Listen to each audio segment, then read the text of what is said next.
Hey, hi, and hello, everyone. Welcome to the December edition of the Talent Table, where we are talking about all things high volume hiring. So, a few quick housekeeping things before we begin. If you want to do things, click on the widgets at the bottom of your screen. You can poke around, see what happens there. If you want to ask things, you can put your questions into the Q&A. We'll answer as many as we can live, and anything we miss, we'll try to do a follow-up after the session, maybe a blog post, another webinar, or maybe a LinkedIn post as well. If you want to read things, check out the resources section for articles, guides, and other nerdy goodness. And if you want to learn things, keep your eyes and ears open. We'll be dropping tips, examples, and insights throughout the session. And if you want to register for a thing, you can click the link to sign up for next month's Talent Table. All right, we have two fabulous speakers here. We've got Brian and Josh. I'm going to ask them to introduce themselves, and then I have our question of the month. So, Brian, let's have you kick off. Tell us a little bit about yourself, and then we'll head on over to Josh. All right, good morning, and thanks for having me for sure. Appreciate you. I'm Brian Willits. I'm the Senior Manager Talent Acquisition for Smoky Bones. It's a restaurant company, mostly on the southeast side of our country. I've been in the hospitality business my whole life, and the one story that I shared with you earlier was I was a culinary guy, and I went to Fridays to apply as a cook, and they said, "We don't need cooks." And they held up a pen and they said, "Sell me the pen and I'll hire you as a server." And I don't remember my answers, but I got hired and then caught a bug for hospitality. Been in it ever since I was a kid, and just love what I get to do every day. So again, thanks for having me. Yeah, moved out of serving into the TA space. Never left. I love it. Yep. All right, Josh, tell us a story. Oh, Rebecca, I got tons of stories. So many stories. We go back 20 years. So Josh Rock, Talent Acquisition Manager for Nuss Truck and Equipment. We're a Mack and Volvo heavy-duty dealership group here in Minnesota, Wisconsin, and Missouri. I, like many here listening in today, fell into HR. I was in advertising for 16 years, was a vendor in the HR tech space for many of that, and then pivoted to becoming a practitioner. Did about 10 years in healthcare, and mid-COVID said enough's enough at 9,000 hires a year. Went to transportation where we were doing 40 hires a year. Ridiculous downshift. But I enjoy it. I'm sitting here in Minnesota where it's a balmy minus 21 degrees. So anybody who's complaining about their weather, eat it. We've got the worst today. We'll just leave it at that. And Rebecca Warren enjoying the Phoenix weather, which still feels a little chilly, but yeah, it's nice here in Phoenix. So Rebecca Warren, I lead the Talent Table. I have worked at Eightfold for coming up on 5 years. It'll be 5 years in about 2 weeks. And so I am in a group called Talent Centered Transformation, where we spend time talking about looking at work through the lens of skills and less about through the lens of jobs. So what are we thinking about in terms of what's happening in the industry? Where are people thinking about AI, about the future of work? We spend a lot of time talking about those things.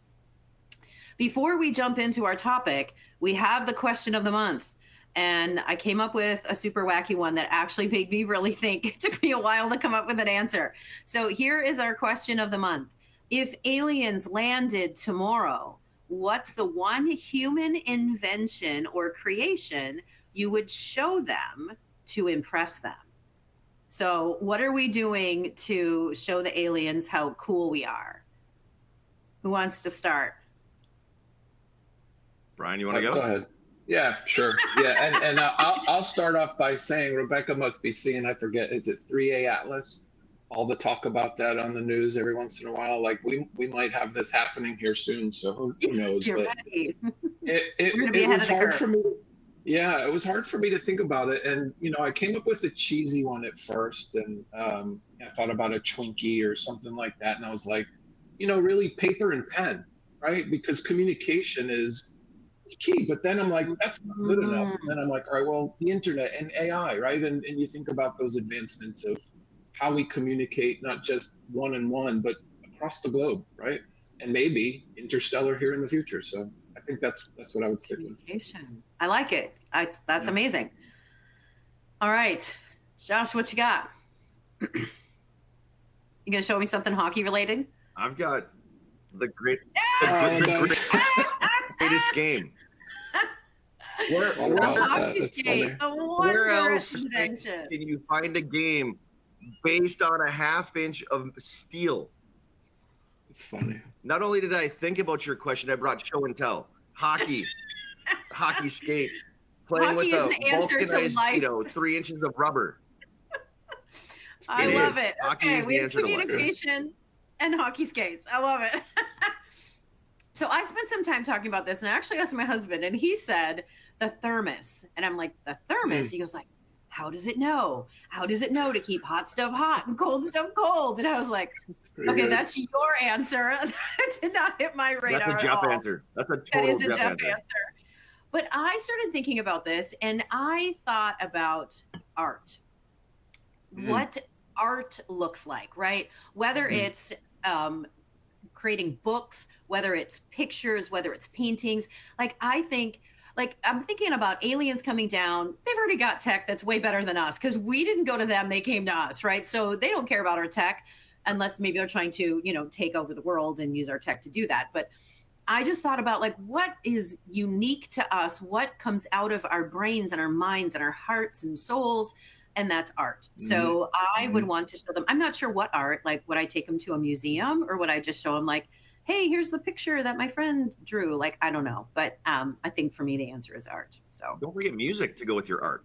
exactly. That's right. all in Music there. is a classic form of art, right? Yes, exactly. Yeah. So like that's all creation and that's all part of who we are individually and unique. So hockey skates, communication, art. Great answers. I was wondering I if want we to were gonna... share this real quick too, because it's interesting. And my other one was baseball.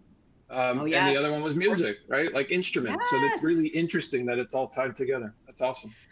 Yeah, because like I was even asking the question, like, is our writing books, is that considered art? And we came up with the answer of Sure. yes. So, Yeah. okay, Jess, you need to see the Broadway show Art, a commentary on friendship and what art is. Jess, I'm in. I'm going to go find that after I get off of this webinar. Love it. Okay. Neil So Patrick let's... Is that who's in it? That's who's in it. I love it. Okay, I'm in. James Corden, Neil Patrick Harris, and I can't remember who the third guy is, but yeah. I have a note. Done. Okay. So let's talk about, let's shift gears really weirdly here, right? Like, hey, let's go from aliens to high volume hiring. We're going to do this. So a lot They're of one and the times same. yes, it's all kind of alien at times, right?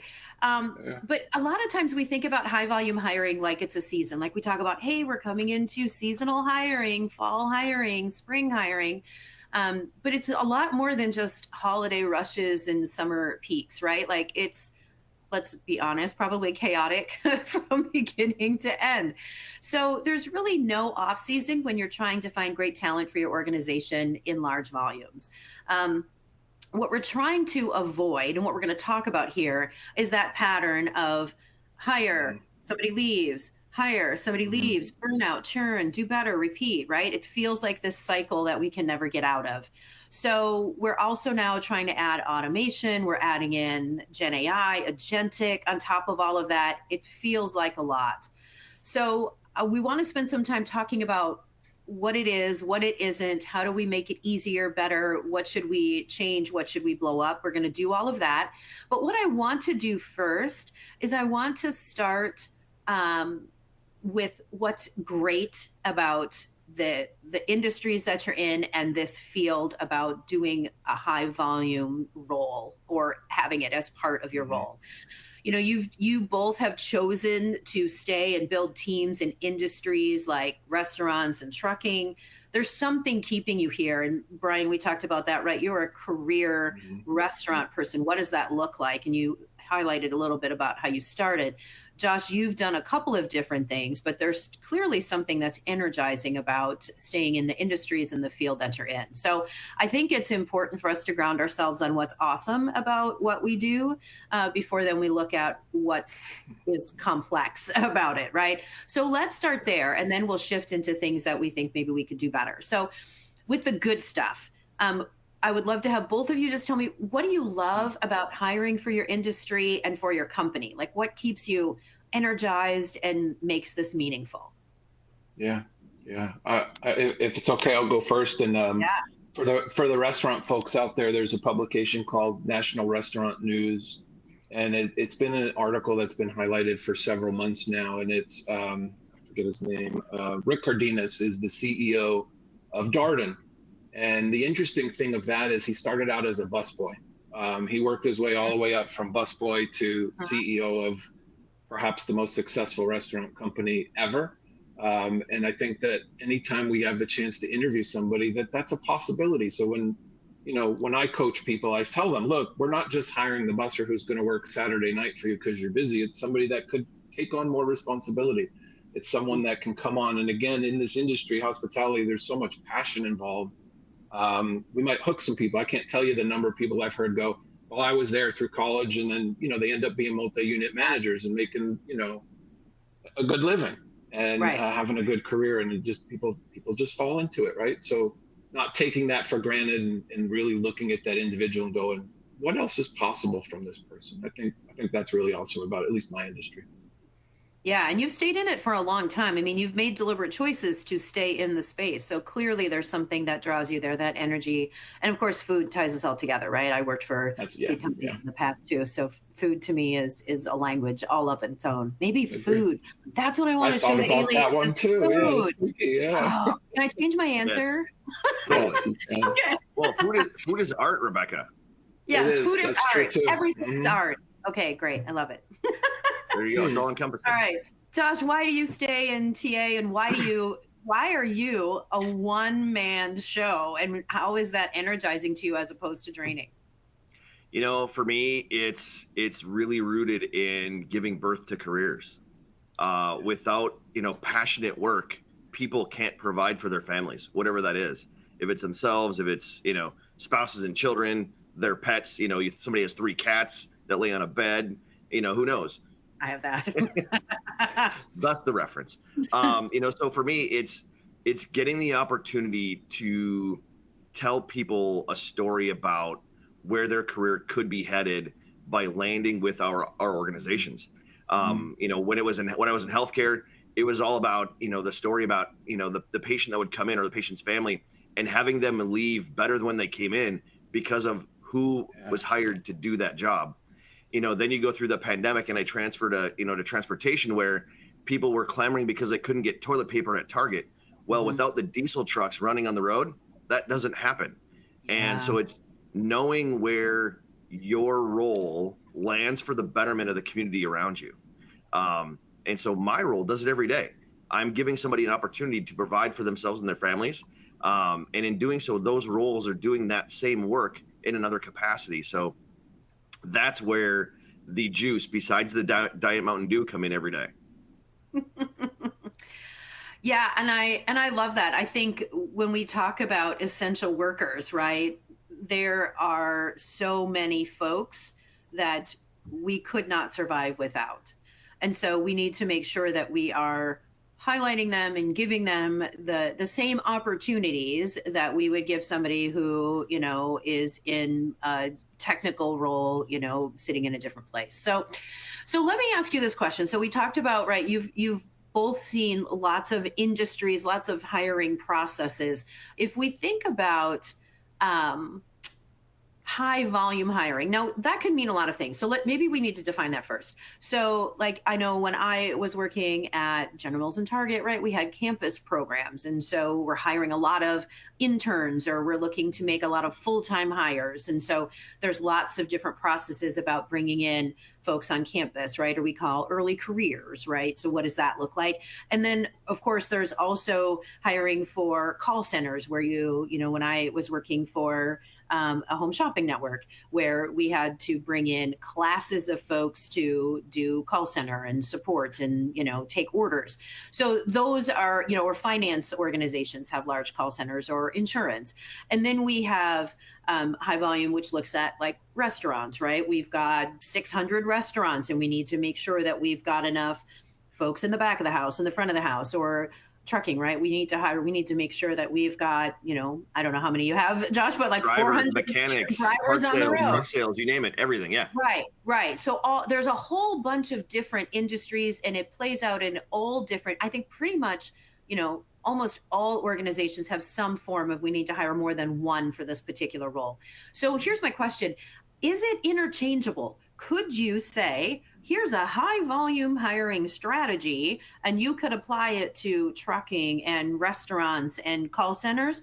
Or does it really vary by industry and the type of role that you're hiring for? So I'll just throw that out there. So we've sort of defined high volume hiring.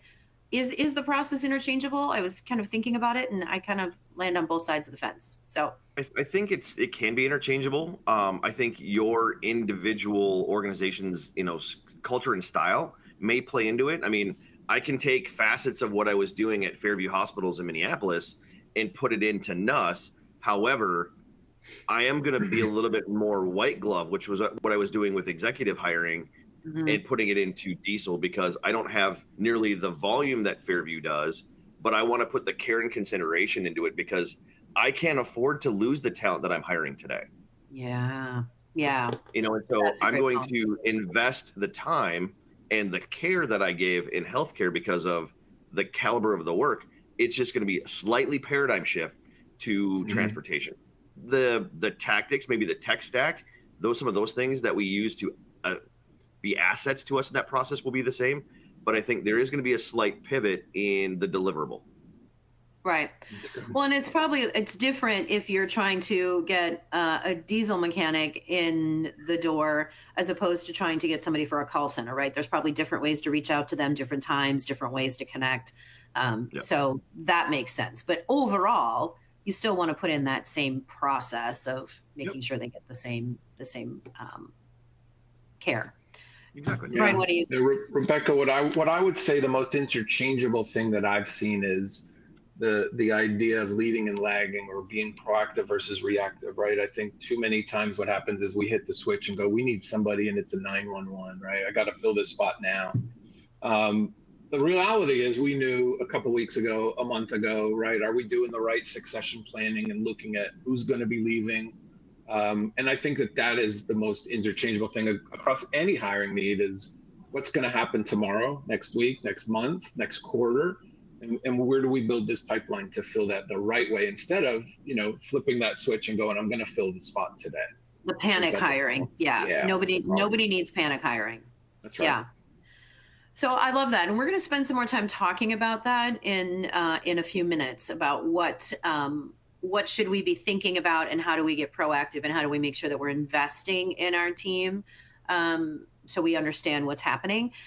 So maybe this kind of leads into that as well. But as we think about the quirks and the friction points of hiring, especially hiring more than one into a role, like when you think about high volume hiring, and we'll do it specifically for your world, like what are the biggest challenges? Like what's not working as well as it could be that maybe we need to be spending some time thinking about? So what's giving you some heartburn or keeping you up at night, Josh, besides a hockey game?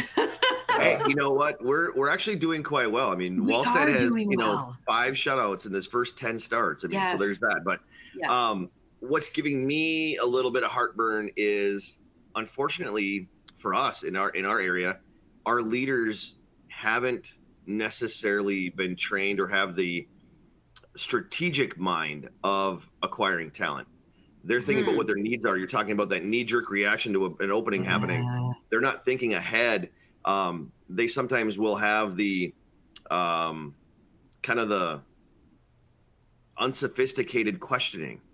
They're only blocking and tackling. They're not thinking strategically. They're not thinking proactively. They're not thinking on, all of these different special interest groups that we could be hiring in, ethnic community in our areas. They're only thinking of one particular outcome.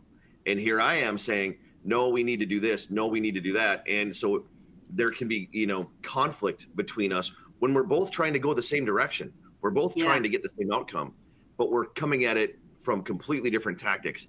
I'm looking at it from a strategic mind, perspective, and they're looking at it from an objective. I only need to hire this person because I've got these 10 trucks that need to be filled today, versus where can we take this person, a year from now, 5 years from now, 10 years from now, that's going to make that team even better. That's great. So let me ask you a follow up on that. So is it, because we talk a lot about hiring the unicorns, right? And it doesn't matter what role it is. You know, when I was hiring for restaurants, and we didn't hire directly for high volume, but we were advising the restaurants on how to do it. And they were like, Mhm. well, we need a dishwasher that has experience. I'm like, what? What does that mean? No, you don't, right? Like you said, Brian, like sell me the pen and that makes me a good server. Like, right? Like we're asking interesting things. Like you don't need to have experience to be a dishwasher, to be a server, even to be a cook. You can learn how to do those things. So my question to you is it because they're like, we need somebody to come in to hit the ground running, like all of those cliches that we say, because they're like, we don't have time to train them. They need to be out there today, so they're not looking in non-traditional areas. Is it Yeah, experience that they're saying, or is it like, because I've also had this happen where they're like, no, they have to come, they have to have worked at this particular that's company and have right. had That's this right. many rotations. Like, Josh, what's you think is the roadblock there? Is it because they don't have time to train, they don't want to train, they expect somebody to come in with experience? Like, what's happening there? Yes, and We have a slightly different look at it than, say a truck fleet, because for us, somebody is paying, our customers are paying a premium to come. The best way I can parallel I can make it is, if you owned a Maserati, would you take it to the dude on the corner to fix whatever's wrong with it? No, you'd probably take it to the dealer. That's our world in diesel. You're buying a truck, a Mack Volvo heavy duty truck from us. You want it done the right way the first time, so that way you can drive your revenue in your company with that piece of product. So they're paying a premium to come here. So we are going to look for a higher level caliber of talent. We do bring in new grads from just diesel programs across the country. However, we do want them to have a shorter runway to success because our customers demand that higher level of quality because of what they're paying. okay, So there is a okay, little bit of that, but I can look for that talent directly. Now, granted, the AI tools that we're all seeing and hearing about, they don't work for me because diesel mechanics don't have profiles. right, they're They're harder to working find. somewhere else. They're not on the LinkedIn's, everything else, and so we have to do things a little bit differently, a little more organically to find them than what these tools that are coming out. So we do have that kind of issue, but inside of our organization, these leaders have grown from bussers to CEO, so to speak, in the diesel side, where they were a mechanic, a foreman, and now, a manager. They haven't gone through that strategic change or thought process to where can my team go. They're literally looking at it on a granular basis each and every day. What do I need to get this truck out of the dealership tomorrow to make that customer happy? Got it. Okay, that's super helpful. So, Brian, give us your 2 cents on maybe what's not working as well as it could be in the restaurant industry, which I think is Yeah. maybe a little different. I'll start with Glenn Gary, Glenn Ross. For those of you who remember that movie, ABC, always be closing, right? It's Yes. ABH, always Always be be closing. hiring. And I look at it, go with the sports analogy. If we're the GM of a team, we're constantly looking for talent, right? But here's the reality. So external talent, free agents, so to say, sometimes they cost more. And if you want someone to hit the ground running, you better be prepared to pay for it. If you can't afford it, you have to build it from within. So I think that's the two things: is are we looking at the internal talent saying where can this person be next year, and are we growing the team properly? And then when we need to hire again, I think it comes down to that always be hiring, because I can't tell you how many times I check a restaurant's ATS and they have 200 applicants that haven't been reviewed, and now they're telling me, hey, I need a campaign because we need 3 people. And I mean, I love that conversation, by the way, with them, but it happens more than it should, right? Because if they would have hired last month, because you look at it, there's that free agent they were looking for with the perfect resume. They didn't even call him. And again, building inside, making sure you have the right succession planning, or always be on the lookout for top talent. Otherwise, you just get stuck. So, what you said earlier is that same challenge. It's that Right. proactive instead of reactive. Josh, you said the same thing. So, it sounds like maybe a general challenge is making sure that we're asking the right questions before we actually need to hire, so that when we are ready to hire, we have people in the wings, we have that understanding of what they're going to bring to the table and tie it to organizational objectives, not just butts and seats. That's it. That's it. Okay. So before we go too Yep. far in the system level weeds, let's talk about the humans on the other side of this process, because that's a huge deal, right? We can have all the processes in the world, but if we're not going to where the people are, to your point, Josh, if you're expecting that you're going to put an ad out on Indeed and all of your diesel truckers are going to show up there and apply, you're going to be sitting with empty an empty ATS, right? Like they're not there. So we have to find out where they are. We have to make sure that we're bringing and keeping the humanity in the process. So like we said, for most high volume roles, folks aren't sitting there putting together their cover letters while sitting at the coffee shop drinking their espresso. They want a job, they need a paycheck. They're potentially applying from their phone, between responsibilities, maybe between two different gigs, most often without a resume. And we also know that the job can't be too far away from where they live. They're not going to want to travel an hour one way in order to get to work. It's just not going to happen. And sometimes it has to be near a bus line or public transportation, right? There's a lot of challenges that go into that. And so if your process is clunky or slow or confusing or it takes too long, they're like, see you, bye. We're not doing that. So let's talk about the human side and the candidate side of this. Like, how do we make the process easy while still asking the right questions that show that their time matters? We know that a lot of the time it is a speed game, that maybe they've preferenced organization, but most likely they've preferenced the work. And so let me throw this out there. So given that these candidates a lot of time choose jobs based on whoever gets back to me first, what are those non-negotiables to create the right process to get them in the door that gives you meaningful information but still feels somewhat personal to a candidate? So Brian, let me throw that out to you first, just as I think about the restaurant industry. What does that look like? Like, how are you thinking about keeping the humanity in the process while still using time as Sure. on the clock? Yeah. I'll kind of base it around servers. That's probably the highest need and highest volume area that we have across the board. And again, we all know that turnover is coming. It's just a matter of when. So to stay on top of, again, always be hiring, to stay on top of that, what I coach the teams on is check the ATS every day. And if you see an applicant that is worthy, call them. Pick up the phone, call them. They're probably not going to answer. Then we have an automatic text inside the ATS. Send them a text and say, hey, I saw you applied. Call the restaurant and talk to a manager, right? So now here's the other thing. If they're not qualified and they're not going to be a good option, we need to disposition them and send them a message. And I think that is equally as important, because look, we're all fighting for customers, guests, clients. That could be their one and only experience with the company. And if they're left hanging, they're probably not going to be a fan of they're not the going to organization, right?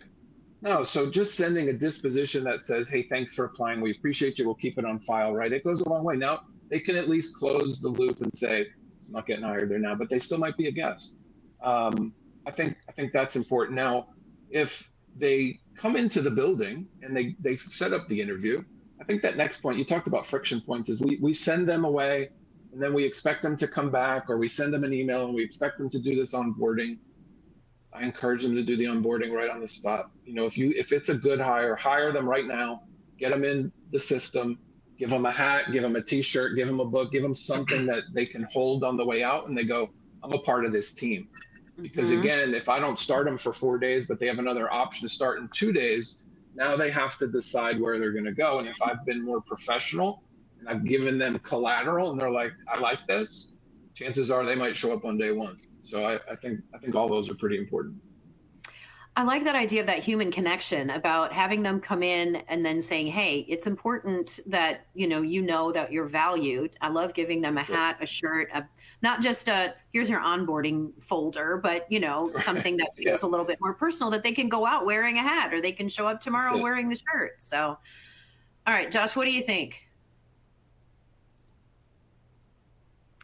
For me, it really is giving the hand, one-on-one approach. We see this in other areas where high volume hiring, they put somebody in an office or a cubicle, give them a laptop and say, here, take care of all of this. This is day one, all your legal documents, your W-4s, your I-9s, all that stuff. And I actually, even when I can't be there in person to do somebody's onboarding, I am with them in front of a screen, walking them through all the paperwork, the why behind what they're filling out, when they're doing the benefits, explaining to them what each one of those benefits means, how it benefits them and their family, whatever that might be. Even before that, when they're even just considering the offer, going through all of the benefits with them, talking through where the areas that they can save money for their family, for themselves, how to look at where they can make more money in the organization, really giving them all of the pieces. Then instead of just, here's your offer, here's your benefits, make a decision. That's cold. That's a transaction. I want them to be vested or feel part of and have resources to have success in the organization. When it comes to the screening component of it, we use, and I saw a question in the chat here from Crystal, how do you use AI without, taking over the human, aspect? For me, I don't let my tools disposition my candidates. I disposition the candidates when I finally ruled them out in any sort of the process. My coordinator does the same thing. Yep. How do we get to them in a faster way? Autumn, my coordinator, she's fantastic about taking days off during the week so she can connect with candidates on the weekend, because they are more reachable. They have more time to do their phone interviews, to do their assessments. And so we catch them where they're more available, which is not during the work week. And she kills it each and every week. I come in on a Monday morning and my inbox is full of pre-screens that she's done over the weekend, because she's getting people where they can and where they are reachable, versus calling them today on a Thursday at 9:30 and they're working somewhere else. Yeah. Yeah. We are thieves professionally. I steal people from some organization each and every day. Well, so how can I do that better for the people? Yeah, I think it's a slightly different approach. But I think it's the same thread, right? It's making people feel cared about. And sometimes, Brian, you and I talked about this really briefly. Sometimes that care is speed, right? You had talked about, I think, what did you say? I wrote it down. Speed is my weapon. My weapon. Yeah. And so that doesn't necessarily mean that you're taking anything away from the process. But if I apply at 9 a.m. and somebody gets back to me at 9:15, that's like, whoa, somebody's paying attention. Now, whether that means that it's an email or whether it's like, hey, set up a phone interview or call the store, one of the things that and this is not a plug for Eightfold, but one of the things that we're working on is trying to figure out how do we solve that problem of where people are, right? And so the AI interviewer, where you can say, hey, I get off work at midnight, I'm still jazzed, I'm not ready to go to bed, let me do this interview. It can be recorded and show up in the morning. The same idea, what you were talking about, Josh, with Crystal, like, we need to make sure that we are meeting people where they're at. And if that's on the weekends or if that's in the evenings, so having those tools to be able to do that as well. Like, how do I get every person touched, especially when you're thinking about some of these, like I was talking to a friend of mine who said, I have 3,000 applicants a day sometimes for roles. Like, there's just no way to process that. But what would that be like if you could just say, hey, here's an AI interview, go ahead and click that, do it in your spare time. Then it's also done and connected to your system. Like, how are we finding people where they are? So I love that idea of making sure that you keep the human in there, whether it's quick responses, whether it's quick turndowns. What does that look like to make sure folks know that they are valued? Because as you said, there is sometimes maybe only one touch point that they have with your company. If they say, I applied and I never heard back, and they drive by and say, I'm not going to eat there, or, oh, I don't want to go work for that company that, never responded to me. So, okay. Yeah. So let's talk about that speed piece though. And Josh, you mentioned this too, so maybe we've already covered this, but the idea of, are there hidden costs when we prioritize speed over the right fit? Because I think sometimes it's easy to fall into that trap. I know I've done that. So what are some of those things that we need to be paying attention to with those hidden costs of maybe saying we're going to get a button seat because check box, as opposed to saying, hey, we need to hold off and find the right fit? Josh, I see your face. Tell me what's on your mind. I hate the hiring to put butts in seats. I don't do it. Even when we were in healthcare, it was not about putting butts in seats. It was about quality hire, quality caliber talent, because the result of our work is hangs in the balance. There are areas where you see this. I mean, the analogy that I give to my diesel mechanics is the auto dealership side. They know 8 in 10 are going to fail being in auto sales. Is that Same right? thing with insurance and financials. That's why they have 60 hires, because they know only a couple are going to actually make it through the whole process, make it through the grinder. We won't do that, That feels like because a bad for process us, to me. the caliber of the work, it is. But for some, that's the only methodology that they're going to adopt. Yeah. It is all about putting as much into the funnel as they can, and Hope the people right will things fall self-select out. out, they'll leave, this, that, or the other, and they're okay with the loss, the collateral damage along the way. I'm not going to do that. My teams, my managers, my organization, the finances that we invest into it, it's worth more than that process is going to bring me. So for me, I'm not going to do it. For us, the cost is too heavy to just put butts in seats and let the herd get culled along the way. Well, and Brian, what you had talked about was, right, like the proactive versus reactive, right? If we look at, we're going to get people in the door, then you're creating this reactive system of saying, we know X number of people are going to fall out. So we're just going to, I think the always be hiring method is right. We always need to be looking for that next talent, whether it fits into an open role or whether that's a position we create or keep them warm. But how are you thinking about that same piece of pushing back on your hiring managers, are like, we need a cook in the kitchen, and you're like, yeah, but the one that interviewed just doesn't feel like it's the right fit. Like, how are you pushing back on leaders to say, I'm not going to do it? It's good. The thing that I think about there is a vicious cycle versus a virtuous cycle, right? And you led to it earlier. If we hire consistently and have bad training orientation, there's just this fall off. It's a vicious cycle, and we have to break that. That's the lead cause at that point. Could it be because we're waiting too long and people are burnt? I don't know, but diving into that process and why we're at this position of constant hiring and reactionary hiring, my belief is it has a lot to do with the schedule and who's being scheduled when, the missed communication from the leaders on why the schedule is the way it is, or days off, and really diving deep into that to get a chance to understand. The other thing I would add, if speed is the weapon, again, I think it's important in the chat, how do we keep the human element? I think in at least our space, there has to be an in-person visit. And if the restaurant manager on site is going to have an interview, what I would say is, if we're going to be fast, we have to involve the team, have the team come over and say hello. When I was in ops, what I would do is I'd have somebody and I'd get up and I'd send 3 servers over for, 2 minutes and go, hey, just talk to this person. And then I would collaborate with them and go, what do you guys think? And if they were like, oh no, look, I dodged a bullet because that person's not going to integrate with our team. So that's the cultural piece. I think if you get the team involved and have a virtuous cycle, your speed's not an issue. Now, if it's a vicious cycle, speed could be your biggest enemy. You know what I mean? Right. It can be your biggest asset or your biggest detractor. Yes, that's right. That's right. Okay, so let's dig into that a little bit, and then I want to come back to that culture piece, because I think that's really important. But let's talk about the traps that we get into, especially when we start looking at hiring via just metrics, right? So for forever, right? I always talk about like legacy metrics and why are they there?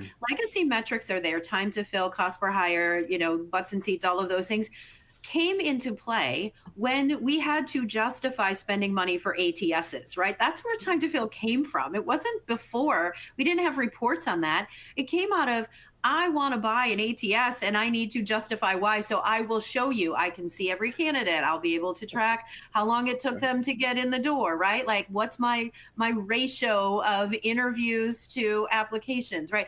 all of those things were good and they helped us justify ATSs. Clearly, most organizations now say an ATS is table stakes, right? Nobody has to justify that, but we haven't changed our hiring. And one of our metrics is time to fill. And so that's where, again, it gets in the way. It turns candidates into numbers and then nudges folks to start thinking about, hey, let's just do warm body hiring. So when we think about, if we're measuring the wrong things, we're incentivizing the wrong behaviors. And now, as we think about AI entering into the ecosystem, our bad metrics will get even more dangerous because AI amplifies whatever we give it, right? So if we have bad behavior or bad processes, AI is going to amplify that and it's going to optimize what we tell it to optimize. So what else should we be thinking about in that virtuous cycle rather than vicious cycle? What should we be paying attention to give us indications of whether our talent cycles are healthy, not just fast? Like, what else are you looking at to make sure that your process is healthy? What feedback are you getting from candidates? Like, how are you looking at that to make sure it's not just about speed? That's good. Yeah, I'll go first. I think the biggest thing, some of the metrics are similar. We just got to look at them from, a different angle. I think turnover metrics are great, and I'll use the term legacy for the seasoned employees. There's got to be a standard of turnover there. But then you got to look at 90-day turnover, right? So for management, I'll say a year. If they're still employed in a year, the selection process did a good job. If it's then you an can look at hourly impact. employee, You can see what are they that's right. adding to the organization. That's You right. can track Yes. And on the hourly side, I'd say more like 90 days.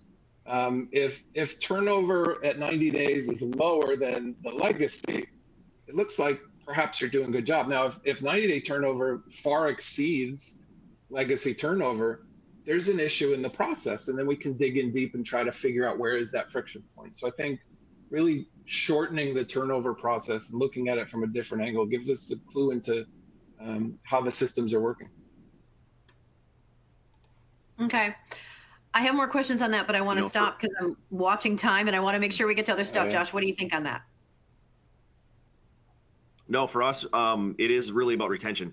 I actually do a scorecard of, green, yellow, red. That left is green, mediocre or, mid-grade talent is yellow, poor talent is red.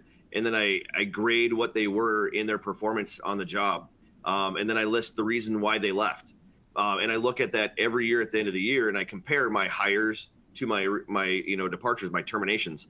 And I look to see where the parallels are. Like Brian said, how long were they there? For us, the average is 10 to 15 years in a technician role. So we do really well against our national average in that capacity. But I also want to see it in other roles. I want to see, all the effort that we did to hire them. Why did they leave? What was their performance like on the job? What was their overall capacity? So I'm looking at all of these, different factors to help us pivot, not only how we're hiring, the talent we're hiring, the schools we're hiring from, but also how were they treated on the job? Yeah. Because all of these things play a role each and every day.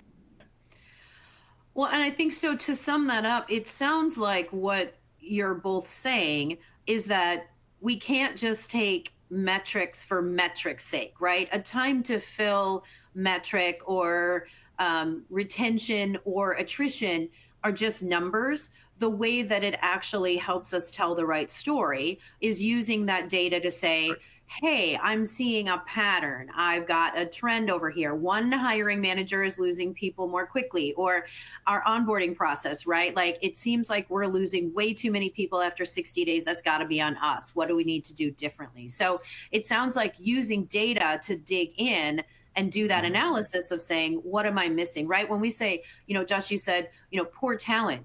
Was it that we didn't hire the right person, or was it we didn't give them, wasn't the right fit? Would they have worked in a different organization? Like, what does that mean? So like digging into it is what I hear you saying, is not just taking the time to fill, oh, well, we hit our metrics, check, done. I'm going to go, hit the ice. Yep. Okay. Exactly. So I can't believe how fast this time is going, y'all. I say this every month, and every month it still creeps up on me, but I do want to spend some time. So let's talk about, I want to talk about culture, but I also want to talk about tech. And so that was one of the questions that came in, like, how do you keep the culture um, alive? And so I think both of you have mentioned that already. Like, it's having personal conversations, it's making sure folks are heard. We haven't really talked about the process of um, internal mobility, but I know that you have that on your radar, right? Josh, when you say folks are there for what, 10 to 15 years, right? You're clearly investing in them. They feel good about what they're doing. All of those pieces are aligning. Brian, you had talked about how do we help them move into new, roles? Is it the dish guy that moved into the CEO? Are we putting people in the right places? And maybe it's as you and you didn't really talk about this today, but you did talk about it when we chatted earlier, where you said they brought me in as a server. They said, sell me the pen. I sold the pen. I was brought in as a server and I was sucked at a server. Like, that was not the role for me. And they didn't say, get out the door. They said, okay, let's have you do something else. Right. So maybe that's that culture piece of seeing people, like making sure, like, I see you, and maybe this isn't the right role, but we feel like you have potential. So I'll just stop there. Like, culture, anything else that y'all want to talk about, building the right culture, making sure that folks feel heard and seen. And then I want to talk a little bit about tech. Totally. For us, anytime an internal candidate applies for any role inside the organization, they get an interview automatically. Not a question, Great. whether they're qualified or not. We want them to be seen. We want them to be heard. We want them to understand, where their navigation opportunities are.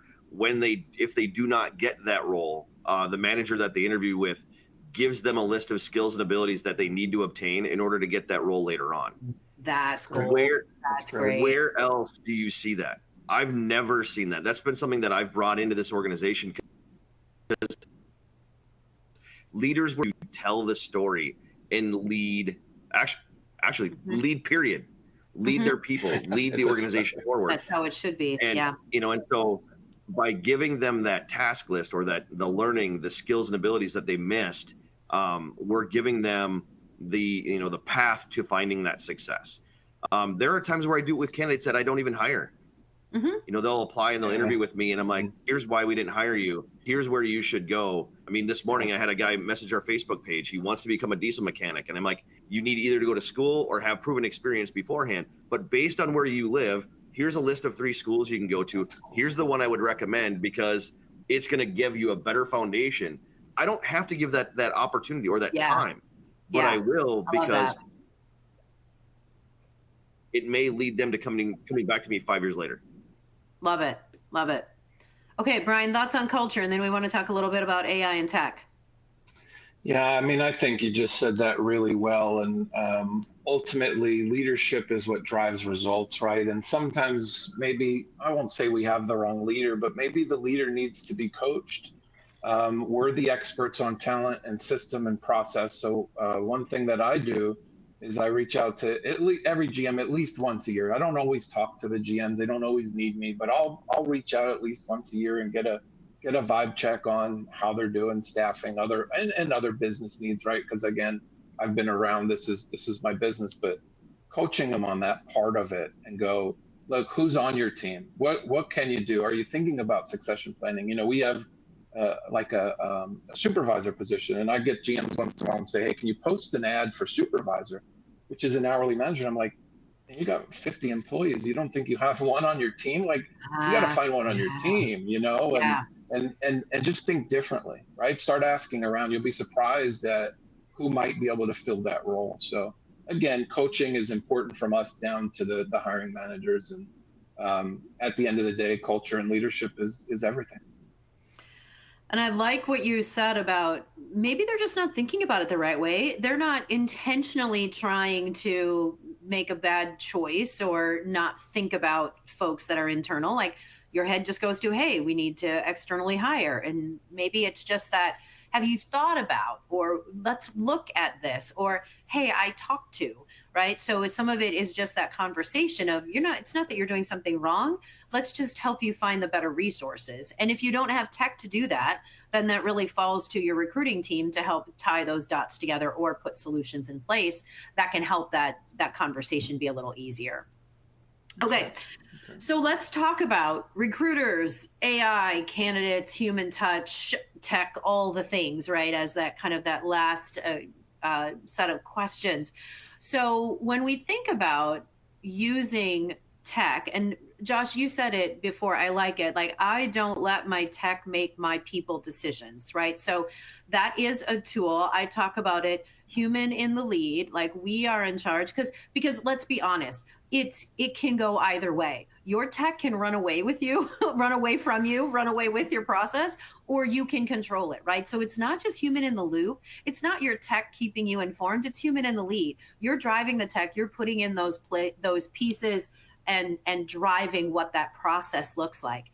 Now, clearly, I work for an AI company. I think AI is kind of cool. I do say that there's some risks and there's some things that it doesn't do well. Like, I asked it to do a quiz. Josh, you'll find this funny. I asked it to do a quiz. My husband and I were driving the other day, and I said, give me ChatGPT. I'm like, give me 10 hockey facts around the Minnesota Wild.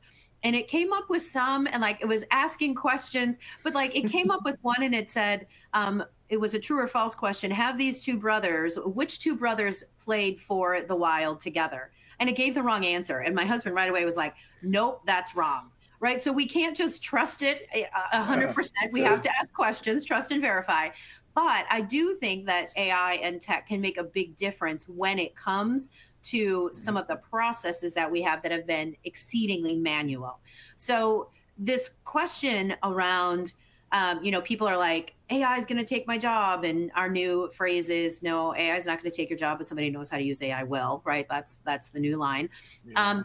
But let me ask you this question. In an aspirational world, if you had to pick one task that AI should take off a recruiter's plate tomorrow, what would it be and why?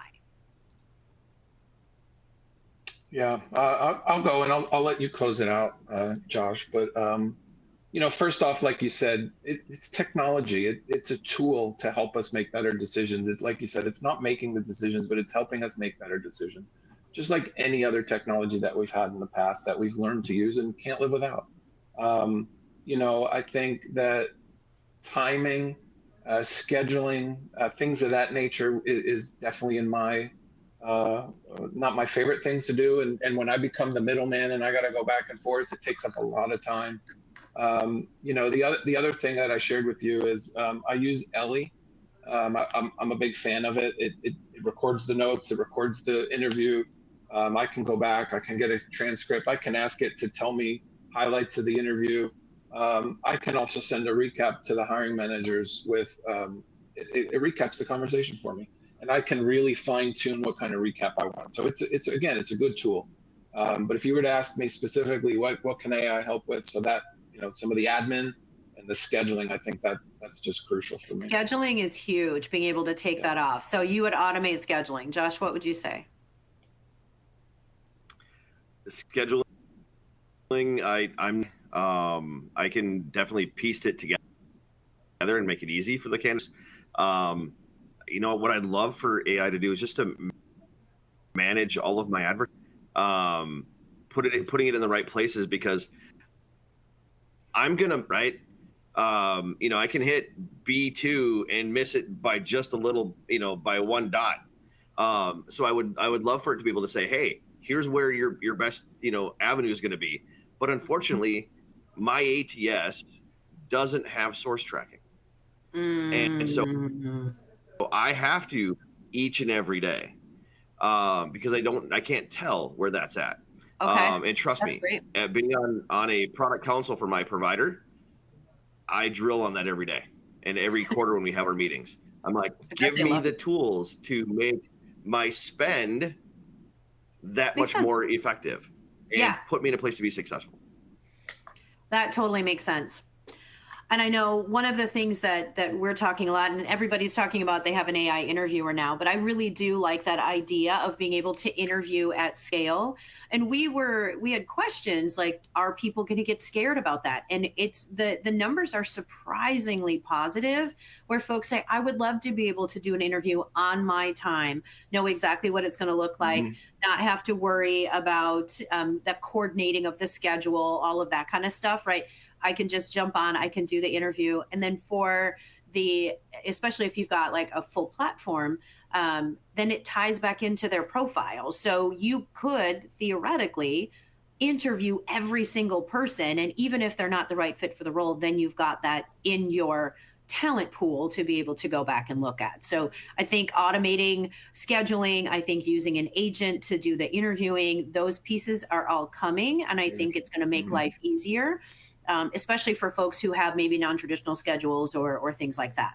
Okay, so let me ask this next question of, if we're going to make another supposition. If AI could give recruiters back, let's say 10 hours a week, where should that time go? Like if you had the opportunity, Josh, for yourself, or Brian, for some of the folks that are, on your team and in your space, what are those high impact, high human value activities that recruiters might be able to do, right? Is it outreach, community building, mapping markets, mobility, candidate care? Like what should folks be able to think about if they have that extra 10 hours a week? This isn't about eliminating their jobs. It's about eliminating work that isn't as value added as other things. So what are those high value things that folks should be thinking about if AI was able to take 10 hours off their plate?